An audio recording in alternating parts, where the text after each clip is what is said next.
If you like ghost stories, then this one is for you. This is the story of a haunted telephone booth. It is the story of a girl whose father and mother died in an accident. The girl could see the spirits of ghosts since childhood, since she was born. Her had 2 black dots in her eyes. When her mother and father had an accident, then she received a blow to the head. Since then she can see them better. Now this girl lives with her uncle daughter.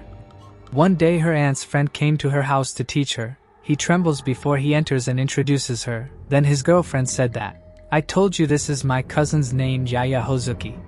He was so frightened by this girl that he could not stand still. The reason for his fear was the doll in the girl's hand. That girl started strangling her own doll again. "What is going on?"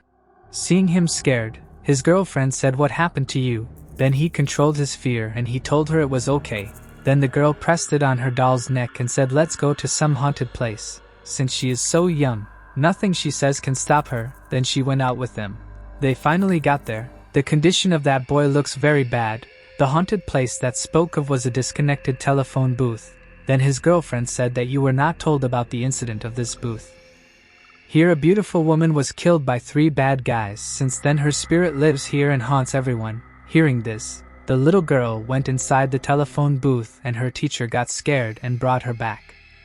Then that little girl told the teacher that you dialed this booth number. When he dialed, someone pushed the door gently from inside and said, "Someone help me to come inside." Then the little girl put her doll inside and closed the door. The doll burst immediately. Seeing this, they could not stand in fear and quickly got into the car from there. Little girl looks back as she goes and sees her doll outside the booth. When he went home, her teacher yelled at her and said, "This is madness. I will not go there again." After that, he came out to his girlfriend and asked her about her story. Then his girlfriend told the whole story about how her mother and father had died when she was young. After all that happened, the little girl did not give up for that.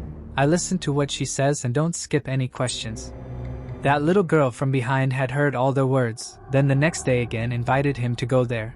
He thought to himself that he had fallen into trouble and now he would not return alive from there. He said, "Why did we come here again?" Then the little girl said she did not go from here, she is here.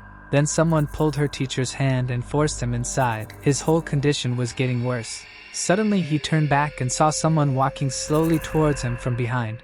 Came and pulled the phone cord by his throat. She had great strength of mind and courage. Unable to bear seeing this, the little girl fetches him from the booth with her own wits. Then they came out alive. The teacher then said aloud to the girl, "And for a while it seems that I have gone from this life." Then the little girl from behind said that ghost wasn't quite finished. "I stuck her in this doll of mine. That means it's not the end. So let's see what the next part is going to be, guys. Goodbye. You sleep well at night.